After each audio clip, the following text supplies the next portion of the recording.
Good morning everybody. तो आज हम फिजिक्स का नेक्स्ट लेक्चर डिस्कस करेंगे। आज तक हमने as per NEET fluid mechanics के 7 लेक्चर अलग अलग देखे, जिसे हम आर्किमेडिक प्रिंसिपल, बायंसी, अपथ्रस्ट कहते हैं। प्रीवियस लेक्चर तक हमने देखा। उसके बाद की जो कंडीशंस है जिसे फ्लोटेशंस कहा जाता है या ट्रांसलेटरी इक्विलिब्रियम, तो उसकी जो कंडीशंस है, फ्लोटेशंस एक्चुअली क्या होता है, फ्लोटेशंस क्या होगा, फ्लोटेशंस, तो इसकी जो कंडीशंस है वो आज के लेक्चर में हम स्टडी करेंगे। तो फिर से good morning everybody, good morning all of you. तो यहां पर हम आज डिस्कस करेंगे फ्लोटेशंस, या जिसे हम क्या कहते हैं, ट्रांसलेटरी इक्विलिब्रियम भी कहा जाता है इसे। फ्लोटेशंस, फ्लोटेशंस में कंडीशंस क्या होगी, इसे ट्रांसलेटरी इक्विलिब्रियम भी कहा जाता है। दो कंडीशंस, एक ट्रांसलेटरी इक्विलिब्रियम होगा और दूसरी दूसरी कंडीशंस होगी, वो भी हम डिस्कस करेंगे। तो इस लेक्चर में सिर्फ हमें क्या डिस्कस करना है, इसे बोलते हैं हम ट्रांसलेटरी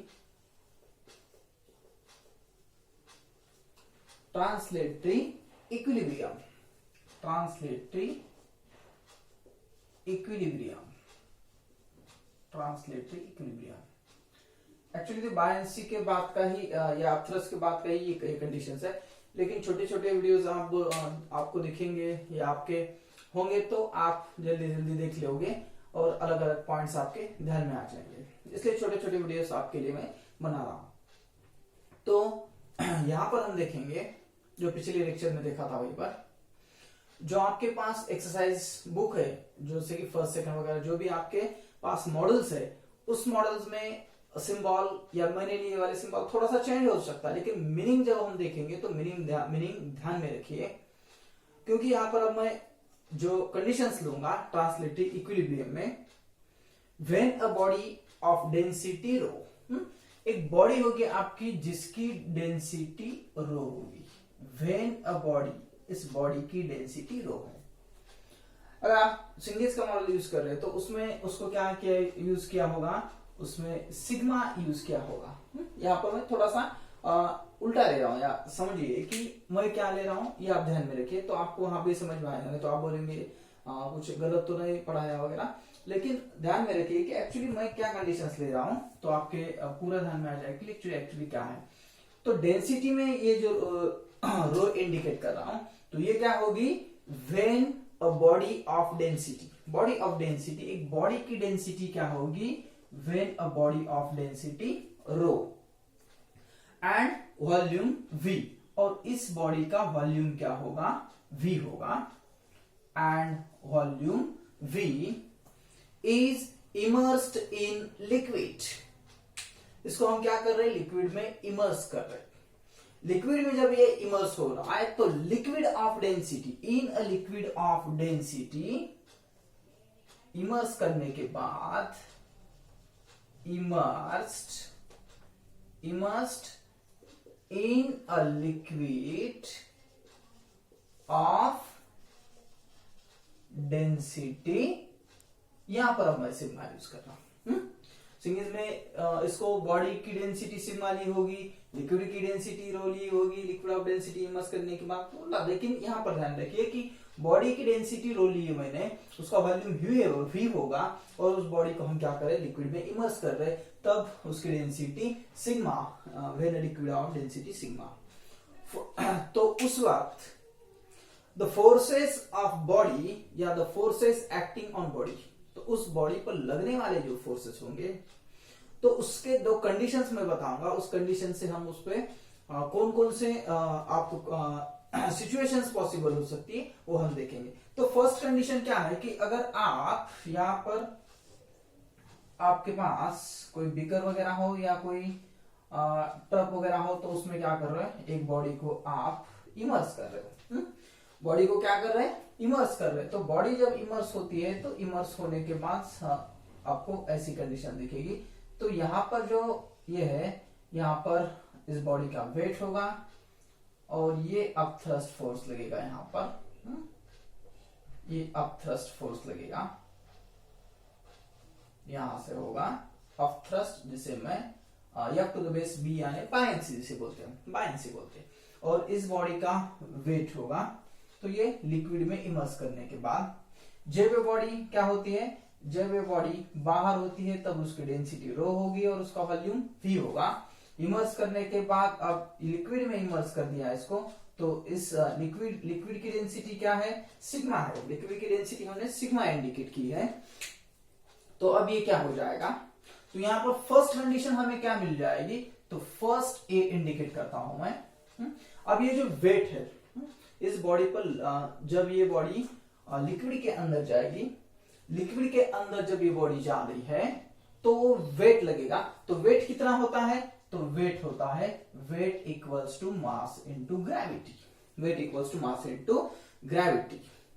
और इसे हम ऐसा भी लिख सकते हैं क्या, मास इनटू ग्रेविटी, मास क्या होगा, तो वॉल्यूम इनटू रो, तो रो इनटू वी जी ऐसा भी लिख सकते हैं, क्योंकि इस बॉडी का जब ये बॉडी हम इमर्स कर रहे हैं तो इस बॉडी का वेट, इस बॉडी का वेट कितना था, रो वी जी इतना होगा। इस बॉडी की डेंसिटी कितनी है, रो। इस लिक्विड की डेंसिटी कितनी है, सिग्मा डेंसिटी है। तो वेट जब लगेगा, ये बॉडी डाउनवर्ड फोर्स उस बॉडी को लगेगा जब हम लिक्विड में इमर्स कर रहे हैं, तो क्या होगा, इसको डाउनवर्ड फोर्स लग रहा है, एक्टिंग अ वर्टिकली डाउनवर्ड फोर्स। कैसा है, वर्टिकली डाउनवर्ड फोर्स लगेगा, और vertically downward force through centre of gravity. कहां से लग रहा है, यहां पर सेंटर ऑफ ग्रेविटी जिसे बोलते हैं हम, सेंटर ऑफ ग्रेविटी से ये होगा मास इनटू ग्रेविटी जिसे बोलते हैं। तो weight equals to M G rho V G. इसकी यहां पर जो लगने वाली होती है वो क्या होती है, सेंटर ऑफ ग्रेविटी होती है। इससे क्या हो रहा है, वेट लग रहा है और डाउनवर्ड डायरेक्शन जाता है। अब दूसरी कंडीशन क्या है कि इस पे एक फोर्स अपथ्रस्ट में भी लग रहा है, अपथ्रस्ट में भी लग रहा है बॉडी को। तो दूसरी कंडीशंस क्या लिख सकते हैं हम, तो upthrust equals to upthrust force या एफ बी या अपथ्रस्ट फोर्स लिखता हूं तो थोड़ा सा ध्यान में आ जाएगा आपके, एफ बी बोलेंगे हम या upthrust force equals to upthrust या एफ बी इक्वल्स टू कितना होगा आपका अपथ्रस्ट या फोर्स कितना लग रहा है, तो वो होगा V या सिग्मा V जी इतना होगा, इतना ये होगा। कब, ये ऐसा वर्टिकली अपवर्ड होगा, वर्टिकली अपवर्ड होगा। तो वर्टिकली अपवर्ड जो होता है, vertically upward through its centre of gravity of the displaced liquid, centre of gravity से ऊपर of the displaced liquid, that is, उसे हम क्या कहेंगे, दैट इज सेंटर ऑफ बायएंसी,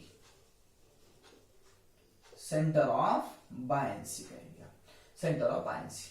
अब कई आप डिफरेंट न्यूमेरिकल सॉल्व कर रहे हैं तो कभी कभी क्या होता है, इसकी जो सेंटर ऑफ बायएंसी होती है कभी इस तरह भी हो सकती है, इस तरह भी हो सकती है। जैसे सेंटर ऑफ ग्रेविटी सेंटर में लगेगी तो बायएंसी चेंज हो सकती है, यहां पर भी हो सकती है, यहां पर कई कंडीशन पर हो सकती है। तो आप बोलेंगे सर वहां पे तो नहीं है, लेकिन ध्यान में रखिएगा। तो सेंटर ऑफ बायएंसी जनरली इस टाइप से हम लिखते हैं। एक तो लग रहा है centre of gravity vertically downward force और vertically upward force centre of buoyancy. तो ये दो डिफरेंट कंडीशंस आपको दिखेगी, ठीक है। ये दो कंडीशंस आपको दिखेगी। इस दो कंडीशन से, एक ए और बी, इस दो कंडीशन से क्या हो सकता है, सो 3 situations are upthrust या conditions of fluctuation हम उसे कह सकते हैं। क्या बोल सकते हैं, so the 3 situations of buoyancy, upthrust या conditions of fluctuations भी हम कह सकते हैं। conditions of fluctuations यानी क्या, जो equilibrium conditions होती है उसे हम fluctuations बोल सकते हैं। तो यहां पर कौन सा है, तो इसे हम कहेंगे ट्रांसलेटरी इक्विलिब्रियम। क्या है ये, ट्रांसलेटरी इक्विलिब्रियम है। और जो दूसरी कंडीशंस है वो भी हम नेक्स्ट लेक्चर में पढ़ेंगे, लेकिन यहाँ पर ये ध्यान में रखिएगी ये कंडीशंस होगी आपकी। तो इससे अब क्या होगा, तो नेक्स्ट और आपको 3 कंडीशंस मिलेगी, यानी सो 3 सिचुएशंस आर पॉसिबल। कितनी कंडीशंस होगी, तो 3 कंडीशंस आर पॉसिबल्स या 3 situations are possible. 3 situations are possible. इससे 3 कंडीशंस बन सकती है और वो कंडीशंस क्या क्या होगी, तो कंडीशंस में हम देखेंगे कि कौन कौन से कंडीशंस में लिक्विड हो सकता है, कौन कौन सी कंडीशंस में आपको दिखाई देगा। ठीक है, तो इसकी पॉसिबल कंडीशंस हम देखेंगे ट्रांसलेटिव इक्विलिब्रियम में। ठीक है, यहां तक ध्यान में सिंपल कंडीशंस है यहां तक। तो इससे कौन कौन सी कंडीशंस होगी हम देखेंगे। फर्स्ट कंडीशंस क्या है कि जब उसपे वेट या कोई बॉडी इमर्स हो रही है, तो इमर्स होने के बाद क्या होता है, कोई बॉडी फ्लूटेशन हो रहा है उसमें, तो कौन सी चीज पर निर्भर होगा, जैसे मैंने बताया कि वॉल्यूम उसका होता है, बॉडी का लिक्विड का हो या बॉडी का हो, तो उस पर निर्भर होता है। तो फर्स्ट कंडीशंस क्या है, इफ फर्स्ट कंडीशंस हम बता सकते हैं ए और बी से हम बोल सकते हैं, if W is greater than FB, यानी wait is greater than a thrust, यानी यहां पर क्या होगा, तो डेंसिटी ऑफ बॉडी, जो आपकी बॉडी की डेंसिटी है, उस बॉडी की डेंसिटी ग्रेटर होगी, किससे ग्रेटर होगी, तो greater than that of liquid, liquid से ग्रेटर होगी, यानी यहां पर क्या बोल सकते हैं, और क्या बोल सकते हैं हम कि density of body is greater than density of liquid. ये सिचुएशंस आपको फर्स्ट कंडीशन यहां पर तीन अलग अलग पॉसिबल कंडीशंस में से एक कंडीशंस ये होगी। तो इस कंडीशंस में क्या होता है एक्चुअली, तो इस कंडीशंस में आपका जो लिक्विड है, यहां पर आप कोई स्ट्रे में आपके पास लिक्विड है, तो लिक्विड में यहां पर कितना है, तो यहां पर एक बॉडी है और उस बॉडी को हम छोड़ रहे हैं। उस बॉडी को छोड़ने के बाद क्या होगा, वो बॉडी धीरे धीरे धीरे यहां पर आएगी और यहां से इमर्स होके यहां जाएगी। क्यों यहां तक जाएगी, क्यों कि डेंसिटी ऑफ बॉडी या बॉडी की जो डेंसिटी है वो लिक्विड के डेंसिटी से ज्यादा है, तो क्या हो जाएगी, यहां से इमर्स होने के बाद इस लिक्विड में कहा आ जाएगी, यहां आ जाएगी, यहां तक वो बॉडी आपकी आ जाएगी। ठीक है, जो आपकी बॉडी है यहां आ जाएगी, यहां बॉडी आ गई, यहां बॉडी आ गई, ये टोटल लिक्विड है, इस लिक्विड में इमर्स हो जाएगी। तो ये कंडीशन दिखता है, यानी क्या, आपका जो वेट है वो अप थ्रस्ट से ग्रेटर है, या आपकी जो डेंसिटी है लिक्विड की, वो डेंसिटी इस बॉडी की डेंसिटी लिक्विड के डेंसिटी से ज्यादा है, इसलिए वो क्या होगा, अंदर चला जाएगा। तो जब ये अंदर जाता है तो यहां पर हम कंडीशंस क्या देखते हैं, तो यहां पर हम बता रहे हैं कि weight is W is greater than FB, up thrust force से वेट ज्यादा होगा। तो यहां पर हम क्या कह सकते हैं कि wait minus of thrust force, of thrust force जो लग रहा है, तो वेट माइनस ऑफ थ्रस्ट, यानी क्या, weight will be more than up thrust, so that body will sink. Body क्या हो रही, इसके अंदर जा रही, वहां पर सिंक हो रही, वहां पर पूरी डूब रही हो, सिंक हो रही बॉडी। तो बॉडी जब सिंक होती है, एक्चुअली सिंक होती है, तो W minus FB equals to mass into acceleration, इस बॉडी का मास और उसका एक्सलरेशन भी वहां पर आएगा, मास इंटू एक्सलरेशन भी आएगा, क्योंकि फोर्स है उसमें। तो एक्चुअली फोर्स कैसे लगता है, अगर हम देखेंगे, यहाँ इस बॉडी को मैं यहाँ पर थोड़ा सा लिखता हूं, किस टाइप की कंडीशन में हो जाएगा।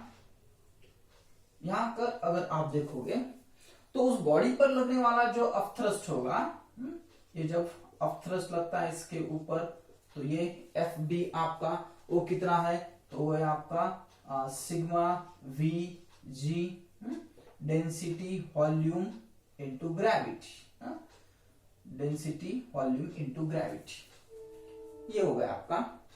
अब वेट कितना है इसका, तो इस बॉडी का जो वेट है W equals to rho VG, इतना इस बॉडी का वेट, पिछली कंडीशंस में हमने देखा था। तो अब यहां पर जो एक्सलरेशन इस बॉडी का होता है, एक्सलरेशन डाउनवर्ड एक्सलरेशन होगा, A इक्वल्स टू डाउनवर्ड। तो इस कंडीशन से हम क्या लिख सकते हैं, ये जो कंडीशन है, ये वेट ग्रेटर है W माइनस FB, यानी क्या है आपका, तो rho V G minus sigma V G equals to mass into acceleration. तो मास आ गया यहां पर, तो मास क्या है, इस बॉडी का मास है, एक्सलेरेशन है बॉडी का, तो मास कितना है, rho V into acceleration, acceleration due to gravity, ये क्या है, एक्सलेरेशन यहां पर दिख रहा है, ये एक्सलेरेशन होगा, तो मास रो इंटू वी होगा। तो यहां पर कॉमन कुछ टर्म्स निकाल सकती है, कुछ टर्म्स कॉमन हो सकती है, टर्म्स हो सकती है, यहां पर वी है, वी है, वी है, वी कैंसिल कर देंगे, टोटल वी कैंसिल कर देंगे, तो आपके पास बचेगा क्या, यहां पर जी है, यहां पर जी है, और यहां पर एक्सलेरेशन ए है। तो यहां पर आपके पास होगा, जी कॉमन निकाल सकते हैं, वी वी गेट तो कैंसिल हो गया, यहां पर बन जाएगा रो इंटू सिग्मा इंटू क्या होगा, जी कॉमन निकाल सकते हैं हम, इक्वल्स टू रो इंटू के। तो ये जो रो है इसके डिनोमिनेटर में लाएंगे हम, एक्सलेरेशन इक्वल्स टू टर्म निकलेगी, यानी ए इक्वल्स टू, आप इसको क्या लिख सकते हैं, rho minus sigma, rho minus sigma divided by, ये इसके डिनोमिनेटर में हमें लाया, तो इसके यहां पर लिखता हूं मैं, इंटू रो इंटू जी, या आप इसे लिख सकते हैं, इसको ऐसे भी लिख सकते हैं, कितना, 1 minus sigma divided by rho into G. आ गया ध्यान में आपके, rho by rho minus sigma by रो।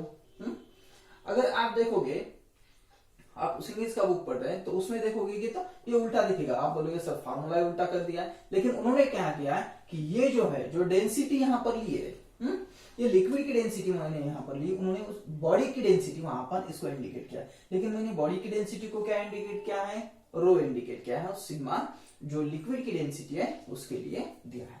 तो यहां पर जो कंडीशंस बन रहे, सपोज इसे आप इक्वेशन नंबर फर्स्ट कह सकते हैं, इक्वेशन नंबर सेकंड। तो एक्सलरेशन यानी यहां पर कंडीशंस क्या हो रही है, the body will move with constant acceleration. Body जब आपकी यहां से यहां तक आ रही है, यहां से यहां तक आ रही है, तो आते समय constant acceleration to the bottom, यहां बॉटम तक आते आते कांस्टेंट एक्सलरेशन होगा उसका, यानी द इक्वेशन यहां पर क्या हो सकता है, थोड़ा सा equation v equals to u plus A T, ऐसा इक्वेशन अपना काइनेमेटिक इक्वेशन वगैरह डिस्कस किया होगा, तो उस टाइप का इक्वेशन ईटीसी आर एप्लीकेबल, ये एप्लीकेबल हो सकता है। और यहाँ पर क्या है, जो आपका एक्सलरेशन है, एक्सलरेशन कांस्टेंट होगा, ये बॉटम तक जब बॉडी आ रही तो कांस्टेंट एक्सलरेशन से ये बॉडी आती है, तब आपकी कंडीशंस क्या होती है, W is greater than F B and rho density of body is greater than density of liquid. ये कंडीशंस बन जाएगी फ्लोटेशंस में जब ट्रांसलेटरी इक्विलिब्रियम होता है। नेक्स्ट कंडीशन देखते हैं हम कि नेक्स्ट कंडीशंस और कौन सी बन सकती है। तो यहां तक आपके ध्यान में आया होगा कि कंडीशंस क्या बन रही है, तो थोड़ी सी नेक्स्ट कंडीशन भी हम डिस्कस करते हैं, एक्चुअली नेक्स्ट कंडीशन क्या बन सकती है। सिंपल है, समझ में आ रहा है, धीरे धीरे ध्यान में रखिए, डिफरेंट फॉर्मूले ध्यान में रखिए, डिफरेंट फॉर्मूले से आप न्यूमेरिकल सॉल्व कर सकते हैं। आप बोलेंगे सर नहीं, हमने ये तो 9th में पढ़ा था, सीबीएसई में है, हम आईसीएसई में है, वहां पर हमने पढ़ा था, अभी 11th में भी पढ़ रहे हैं, रिपीट कंडीशंस पढ़ते हैं, लेकिन इस पे उसके ऊपर जो निर्भर क्वेश्चंस होते हैं वो क्वेश्चंस आपको सॉल्व करने पड़ते हैं, इसलिए ये फिर से रिवाइज किया जाता है और थोड़े से डिफरेंट कंडीशंस आपको यहाँ पर 11th या 12th में दिखाई देती है। जब फ्लूइड डिस्कस करते हैं एज पर नीट हम, तो इसके न्यूमेरिकल या कंडीशंस थोड़े से आपको उसके आगे से होते हैं, क्वेश्चन थोड़ा सा आगे का मिलता है, ठीक है। तो सेकंड सिचुएशंस क्या होगी, जैसे 3 सिचुएशंस हमने बताया था, तो नेक्स्ट सिचुएशंस हम बता सकते हैं कि नेक्स्ट सिचुएशंस क्या होगी आपका, तो इफ W इक्वल्स टू, जो आपका वेट है W equals to up thrust, जितना वेट है आपका उतना ऑफ थ्रस्ट लग रहा है, यानी आपकी कंडीशंस क्या हो सकती है, और इसे लिख सकते हैं हम rho equals to sigma, rho equals to sigma, यानी if density of body is equal to that of liquid, liquid के बराबर है, लिक्विड के इक्वल से बता सकते हैं। तो वहां पर क्या होगा, वेट ऑफ लिक्विड, तो डायग्राम कैसे बनेगी, थोड़ी सी ऐसी बनेगी कि जो आपकी बॉडी है ये ऐसे यहां पर आएगी,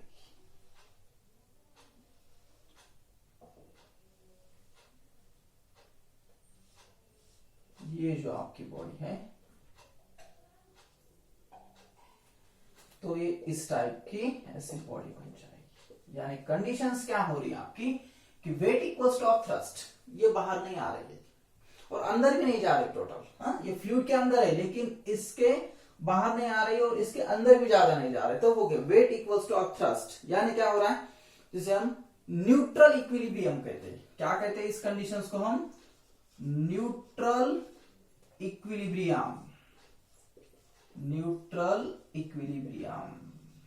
तो यहां पर क्या हो गई, उसकी बॉर्डर हो गई, उसकी लिमिटेशंस हो गई, ना वो बाहर जा रहा है ना अंदर जा रहा है, लिमिटेशंस हो गई उसकी, उस कंडीशंस की। तो just at the top of liquid, यहां पर आएगा, इसके बाहर नहीं आएगा, इस जो टॉप सरफेस है यहां पर आ जाएगा, वहां तक उसकी सीमा होगी, उससे बाहर नहीं आ सकता। तो उस कंडीशंस को हम क्या बोलते हैं, W इक्वल्स टू FB और रो इक्वल्स टू सिग्मा। ये हो गया आपका न्यूट्रल इक्विलिब्रियम होता है जो बॉडी ये कंडीशंस पे होती है। ये हो गया, दो सिचुएशंस हो गए। तीसरी सिचुएशन हम डिस्कस करेंगे, सिंपल सिचुएशन है वो भी। सर इतनी सिंपल जो सिचुएशंस है वो बताते क्या हम खुद ही कर लेते, कुछ प्रॉब्लम नहीं है, टॉपिक अपना आगे जाता और ठीक है। तो तीसरी कंडीशन भी डिस्कस कर लेंगे, ठीक है। कौन सी तीसरी सिचुएशंस, तीसरी सिचुएशंस क्या हो सकती है यहां पर, तो if W is less than FB, weight is less than of thrust, less than और इक्वल्स टू बी कहा जाता है कुछ कंडीशन से, लेकिन लेस देन FB ही होना चाहिए। यानी if density of body is lesser than that of liquid, यानी सिचुएशन अब क्या होगी, तो जो आपका रो है, रो इज लेस देन सिग्मा, ऐसा होगा क्या, ये कंडीशंस होगी क्या, बताओ ठीक से, फटाफट बता सकते हैं आप कि कंडीशंस कौन कौन सी हमने देखी थी और ये कंडीशंस क्या बन रही है, कंडीशंस बन जाएगी ये। अब कौन सा ग्रेटर होगा, तो ये ग्रेटर होगा, ये होना चाहिए तब। तो अब क्या होगा, जो फ्लोटेशंस है आपका, जो ऑफ थ्रस्ट है, तो आपकी जो बॉडी है, आपकी बॉडी इस टाइप की हो जाएगी,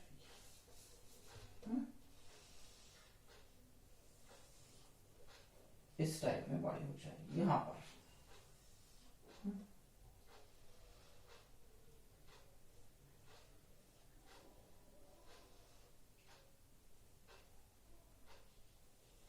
फ्लाइटेशंस आपका इस टाइप का हो जाएगा। यहाँ पर जो फोर्स लग रहा है उसे बोलेंगे FB, यहां से जो लग रहा है आपका ये होगा वेट, और ये टोटल क्या होगा आपका फ्लूइड होगा, या इसे हम लिक्विड बोलते हैं, लिक्विड हो जाएगा, ठीक है। तो ये कंडीशन बन जाएगी। अब यहां पर क्या होता है, तो weight will be less than up thrust, weight will less than be up thrust भी इसे बोल सकते हैं हम। बॉडी विल फ्लोएट, बॉडी क्या हो रही है, फ्लोएट हो रही है आपकी, या पार्शियली क्या होता है, इमर्स्ड होती है, बाकी थोड़ा सा आपको ऊपर दिख रही, कुछ इमर्स दिख रही, पार्शियली इमर्स्ड हो रही, पार्शियली फ्लूइड दिख रही है आपको, तो in the liquid such that, तो कंडीशंस वहां पर क्या हो जाएगी आपकी, तो actually weight equals to conditions क्या होती है आपकी, तो V इन सिग्मा G। अब सिग्मा G किसके लिए यूज करते हैं हम, FB के लिए यूज करते हैं, इसलिए मैंने ऐसा लिखा। या इसे हम थोड़ा सा ऐसा भी लिख सकते हैं, क्या वेट कितना है, तो V rho G equals to V in sigma G, ऐसा लिख सकते हैं ऐसा। या हम इसे क्या लिख सकते हैं, G तो सेम है दोनों तरफ, G गेट कैंसिल कर दिया सपोज हमने, तो यहाँ पर V rho equals to V in sigma. अब V इन सिग्मा क्या होगा आपका, तो V इन सिग्मा होता है आपका V in the volume of the body in the liquid, V इन क्या, यानी volume of the body in liquid, जब बॉडी लिक्विड के अंदर होती है तब उसे हम V इन करेंगे। तो ये कंडीशंस आपको यहाँ पर मिल जाएगी, यानी W equals to V in rho G, इसका डाउनवर्ड फोर्स उतना ही अपवर्ड फोर्स, इसके अपोजिट जो फोर्स लग रहा है वो इक्वली हम दिखाया हमने। तो यहाँ पर V रो G इस बॉडी की जो वॉल्यूम है, डेंसिटी है, ग्रेविटी है, उस तरह से अपथ्रस्ट लगने वाला वॉल्यूम रो G, ये V इन यानी क्या, volume of the body in the liquid. तो डिफरेंट फ्लोएटेशंस के कंडीशंस है, कंडीशंस ऑफ फ्लोएटेशन जिसे बोलते हैं, या फ्लोएटेशंस में ट्रांसलेटरी इक्विलिब्रियम हम बोलते हैं। क्या बोलते हैं? Translatory equilibrium. तो ये सिंपल कंडीशंस आपके ध्यान में आ गई होगी।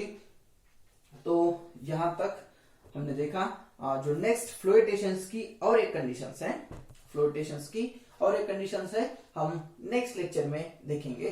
तो यहां तक आपके ध्यान में आ गया होगा, सिंपल सा लेक्चर है, आपके पूरे ध्यान में आ गया। ठीक है, आज के लिए हम यहीं पर रुकते हैं। और जो वर्ड्स है मेरे, वो वर्ड से भी थोड़ा सा आपके कुछ सजेशन थे, तो उससे थोड़ा सा मैं बड़ा भी कर रहा हूं, लेकिन मेरे भी कुछ सजेशन है, आप देख लीजिए कि 480 पिक्सल में आप देखिए तो आपका वीडियो अच्छा रहेगा। और पढ़ाई करते समय पूरा वीडियो देखिए, क्योंकि वीडियो बहुत छोटे छोटे है, तो पूरा वीडियो देखने के बाद आपके टोटल समझ में आ जाएगा। ठीक है, तो आज के लिए हम यहीं पे रुकते हैं। घर पे रहिए, सुरक्षित रहिए। Okay bye. तो यहीं पे रुकते हैं।